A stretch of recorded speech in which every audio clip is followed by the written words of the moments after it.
Hi, I'm Tony Carbone, and welcome to the weekly episode of the Law Lab podcast. Today we're going to be talking about the coronavirus crisis, and we are practicing social distancing. My name's Tony Carbone. I'm the managing partner of Carbone Lawyers. With me I've got Elio Mirabella, the HR director at Carbone Lawyers. Good day, Elio. Good day, Tony. And Marin Carlos, an associate at Carbone Lawyers, who's a work cover lawyer, and he can talk about everything that happens in the workplace. Now, viewers, we've been getting a lot of inquiries over this COVID-19. We've been getting them from employers, employees, and just people in general. Elio, can you give us examples of some of the inquiries we've been getting? Yeah, well, like you're right, Tony, we've been getting a heap of inquiries, and what we've done for the purpose of this podcast is just put together a list of the top 5 inquiries we've had. So do you want me to just go through each one? Yeah, go through the first one, and we can then fire it around between us and work out what the answers are. Sure. So the first one is, does my employer have an obligation to protect me from COVID-19? Well, Marin, what do you say there? Oh, absolutely. There's no doubt about it. Look, there's the Occupational Health and Safety Act. Okay, the Occupational Health and Safety Act actually imposes an obligation on the employers to ensure a safe workplace. Well, Marin, just to add to that, the OH&S Act actually says it places a positive onus on the employer. They've got a non-delegable duty of care to ensure that the workplace is safe. Correct. And they have to do a risk assessment of each person's work. That's now, right.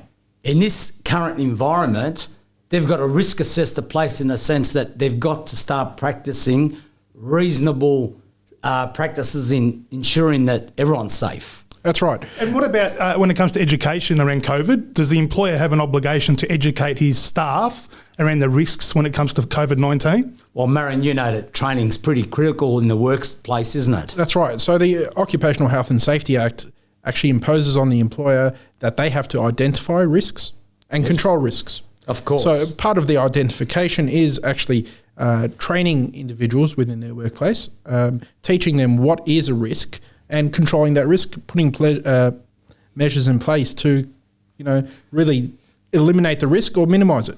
Well, what's important, viewers, is that everyone's got to be reasonable. You can't be paranoid, and at the same time, you can't be too blasé. And you've got to sit down with the employer and discuss your concerns if you've got any. You can't have situations where you're out there carrying on and you drive everyone insane. So it's absolutely critical that you sit down and objectively assess the situation, because the reality is everyone reacts differently. When this first blew up, look at the example of Donald Trump. He's out there telling the world that it's only another flu. Oh, it's not another flu, is it, mate? No, absolutely not. Like, these are extraordinary circumstances. And I think, as Scott Morrison said, there's no playbook for this. No. But I think, again, from a HR perspective, it's about employers and employees trying to reach agreement when it comes to these type of matters, whether it's, reducing a salary, cutting hours, etc. It's about trying to agree because, again, it's about sustainability of business. Of course. And it's about long-term sustainability of jobs. Well, Marin, this is going to revolutionise the employer-employee relationship as we know it. The reality is, when all's said and done and this virus finally disappears, the fact of the matter is there's going to be the employers that survive, businesses that survive, and the ones that just disappear. So the workers also have to ensure that they do everything in their power to help the employer survive. That's right. It's a two-way street, so to speak. The employers and the employees need to work together to figure out the most sustainable way to keep businesses going and keep the work coming in. And look, it's really commendable on the governments around the world, in particular, I'd say Scott Morrison's government and also the English government, where they're paying a subsidy to employees. They're also giving some handouts to employers, payroll tax, pay as you go. These are things that, with a bit of luck, we will be able to maintain businesses so that once all's said and done, our economy doesn't just disintegrate, which is a real issue. Elliot, what are some of the other questions they've come up with? Yep. So can I refuse to go to work because of COVID-19 concerns? Marin, what do you say about that?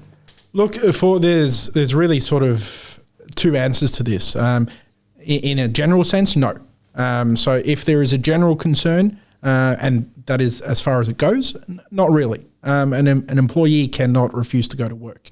But if there is a specific concern, an employee has the right to refuse to go to work. And that's again, pursuant to the Occupational Health Look, we're and all Safety different, Act. aren't we, Elio? And the reality is, I think it's important for employers and employees to communicate. One of the things we've been doing at Carbone Lawyers, and I think we've been doing it really, really well, management and HR in particular have been talking to all the employees on a regular basis just to see what their concerns are, how they're coping. Because not only are you worried about the virus, what about the fact that physically and mentally? Our concern is that, people aren't used to this self-isolation, are they? Tony, I think you've made a really good point. I think it's the mental impact. I think, a lot of people aren't used to this working from home, this isolation situation, and I think it's extremely important on employers to check in on their employees regularly, just from a mental well-being perspective. Of course. And look, the other thing that's really concerning me, and I think it's a big concern to the public, a lot of people used to go to the pub for a bit of a drink and a bit of an outlet. They don't have it anymore. So they're at home, and you've got a scenario where they're probably drinking there. Who knows? They could be bluing with their spouses and kids and whatever. So the social impact of what's gone down could be pretty devastating. So everyone's got to be reasonable and respectful towards each other. And that's the same scenario with the workplace. Now, what are the other questions? Sure. This has been a very popular one. It's occurring in a lot of workplaces, and that is, can I be stood down by my employer due to COVID-19? Marin, what do you say? Look, the answer is maybe. If an employer must shut down its operations for a period of time, and you cannot be usefully employed, then I guess the answer is yes, you can be stood down. Look, there's another angle to this. There's a lot balancing of people. act, Tony. Now, there's a lot of people see the whole thing around the workers' compensation legislation in Victoria says about the employer doing everything within its power to keep the workers at work. So there's a lot of workers on light work certificates. Now, if they get stood down, what the workers should know is that their rights are that if there's no light work available, I still think that they've got the right to go back to the claims agent, that is work cover claims agent, and ask for their wages. Yeah. And they should be getting 80% of their pre-injury average weekly earnings. Do you agree with that, Mara? Well, look, the test for your ability to claim weekly payments of compensation if you are an injured worker has not changed by reason of the COVID-19 scenario. So essentially, if there is a certificate of capacity saying that you have no capacity for pre-injury employment, and you provide that to your employer, then you're entitled to compensation. Yep. And just a point too, I think goes back to your point before around being reasonable with each other, the employee-employer relationship. I think at the end of the day, if the employer is reasonable in terms of the way they conduct themselves, they'll offer someone that doesn't fit into the work cover category the option to take paid leave entitlements. I think that's about maintaining their financial sustainability. And every employer and employee should try and come to that arrangement, because ultimately, at the end of the day, if the employment relationship is terminated, they're going to pay it out in any case. Yes. Look, initially when this whole thing blew up, it was a bombshell. Realistically, a lot of people struggle with the whole concept of, do I work from home? Now, even in our scenario at Carbone Lawyers, there was people like me that said, oh, geez, I don't know how this is going to work. And there's people like Elliot that was saying, look, it can work. Now, fortunately, we've got a combination of people that is practicing social distancing, where they're working from home. They are seeing some people at a reasonable distance. What we're doing is we're utilising the big boardrooms where you don't have to get too close. Now, when you leave the boardroom, we spray all the disinfectants and everything. So we're taking all the precautions necessary. Absolutely. The beauty of it too is that we're doing a lot of video conferencing, phone calls. We're doing all of that. So I think it's working quite well. I was skeptical at the start, but look, the beauty of it is I think people have gotten closer together in our environment, don't you? Yeah, I was saying before to Marin, actually, I think it's been, in one way, an advantage in terms of people coming together, being more engaging, sort of over-communicating because of that isolation. So it's been a benefit in that regard. Of course. Elio, what other questions have you got? So can my hours or salary be reduced as a result of COVID-19? Marin, back to you again. So that is also a tricky one. It always depends on the situation. So if your hours are reduced on a temporary basis, then I guess that could happen. There is provisions to allow that to happen. But if it's done on a permanent basis, no. The simple answer is no. It could result in a redundancy situation, mate. Is that right? Yeah. If your employment has substantially changed and your hours have reduced on a permanent basis, there needs to be consultation. Yeah, look, there's a scenario where a lot of these businesses are on shaky grounds. A lot of them aren't making a lot of money to start with. And if you have a look at the situation with restaurants, nightclubs, pubs, clubs, the reality is these places, they might not all survive. Yep. So the government is giving out this $1,500 a fortnight as a subsidy, but a lot of these places aren't allowed to open. So there's a lot of them that aren't going to survive, or they might struggle to come back. Yeah, I think it's really important from an employee's perspective that if you are being asked to reduce your hours, you try and reach agreement. I think Yes. the perfect world, and I think in 90% of circumstances that will occur. If you do, I think this is critical that you ask your employer to time frame it. Of course. So, if they can't provide a time frame, get a monthly review occurring in terms of how long this is going to go on for, at least once a month. I think that's really important. Look, at the end of the day, from an employee's perspective, you want to try and maintain your employment status. Of course. And also, you've got to take a deep breath. I mean, I've got a lot of people out there saying to me, oh, Tony, I'm on $750 a week now once the government starts paying. But realistically, you aren't incurring petrol costs. You're not incurring food and this and that. There's got to be some saving. The average person in the community that aren't on big wages, right, $750 realistically should tide them over. It's not big money, but having said that, you've got to use some common sense. Yeah. It's about being reasonable and taking a deep breath, don't you think? Absolutely. And just assess the situation. Common sense is... Yeah.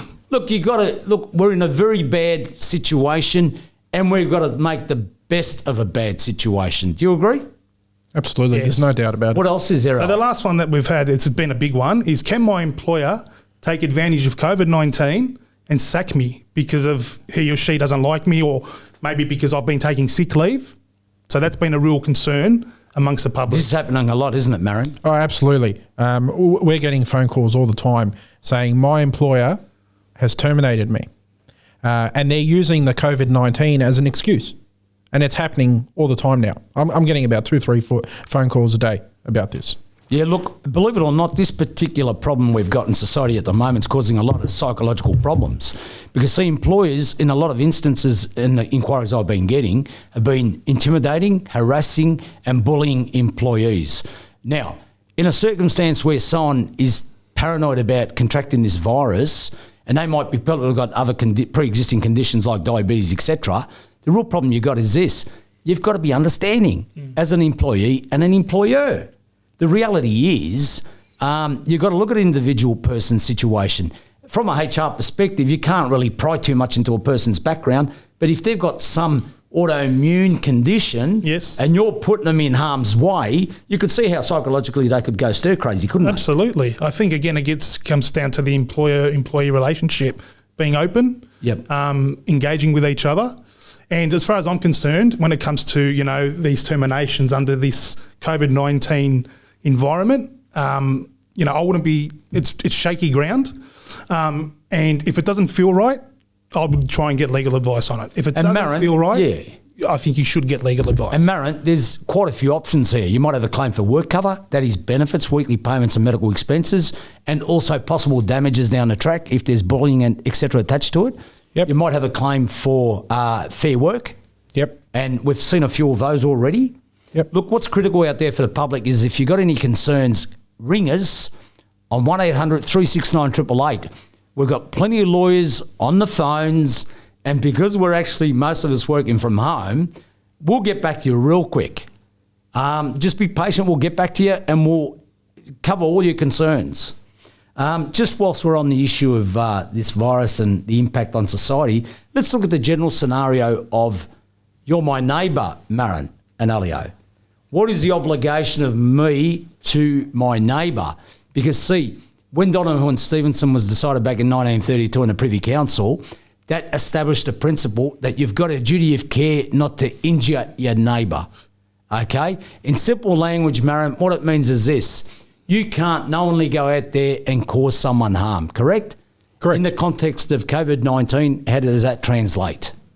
Well, look, there's a common law duty on everyone, okay, to ensure that your actions or your emissions do not cause injury or illness to other persons. Yes. So if you're out there walking around and you've been diagnosed with COVID-19, or you have been instructed or directed to stay home and self-isolate, and you knowingly, whether through your reckless actions or negligence,